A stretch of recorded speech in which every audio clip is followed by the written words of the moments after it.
Peggy 16. Sega. Total War combines turn-based strategy gaming with stunning real-time battles.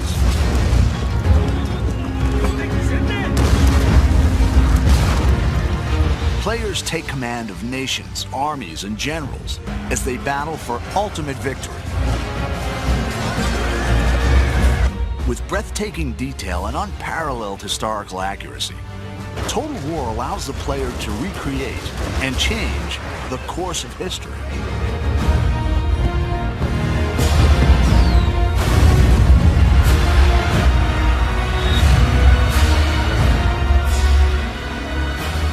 In 2011, the award-winning Shogun 2 offered new AI, streamlined controls, and a host of multiplayer features.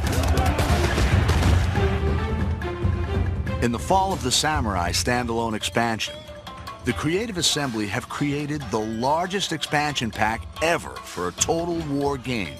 It's taken us into areas we've never been to before with Total War. It's getting closer and closer to the modern era. I think it's exciting because it's the latest any Total War game has ever been to the modern day, the closest any Total War game has been to the modern day.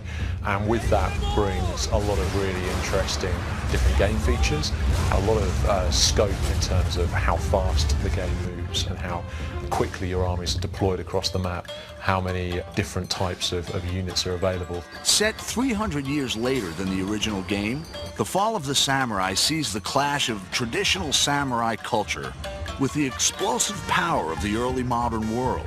It's the late 19th century, which means that it's got some of the most advanced technology seen in the Total War game. So you've got torpedo ships, off-field artillery, all that kind of stuff that actually makes it feel quite different from particularly Shogun 2, which is obviously set in the 16th century.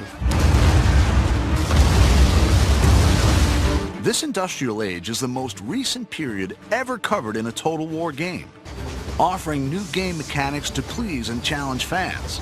I mean, Japan actually started to build railways in this period or slightly afterwards. Railways on the campaign map have quite important strategic influence in that they allow you to move armies incredibly quickly. So as you capture more and more of the territory of Japan, you can move your armies around very effectively, and it's really important for bringing your best troops to the front. Fall of the Samurai doesn't require the original Shogun 2 game, and easy-to-follow tutorials will show new players how to command the action. It's a standalone expansion, so it's not a game add-on as such, in that you need the original game in order to play it, but it's a fully standalone version of the game itself. The game begins with the Boshin War in 1869, a dramatic turning point in Japanese history.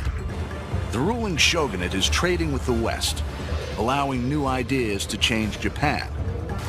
Growing unrest ignites rebellion, which threatens to overthrow the shogun and restore the emperor to power for the first time in 600 years.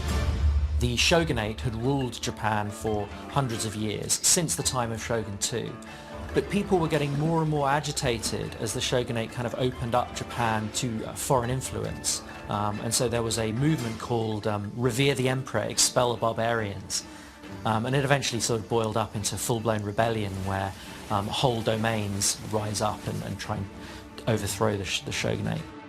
The player chooses a clan and decides whether to remain loyal to the shogun or to fight for the emperor.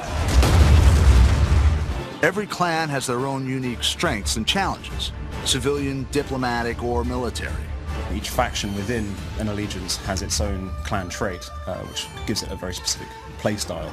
Like you might have one who is more open to modernization or trade, in which case they'll have access to cheaper modern units, more money from trade with Western powers, or you may have some who are just the opposite. In the next trailer, we'll find out how the campaign and the real-time battles have been reimagined and redefined.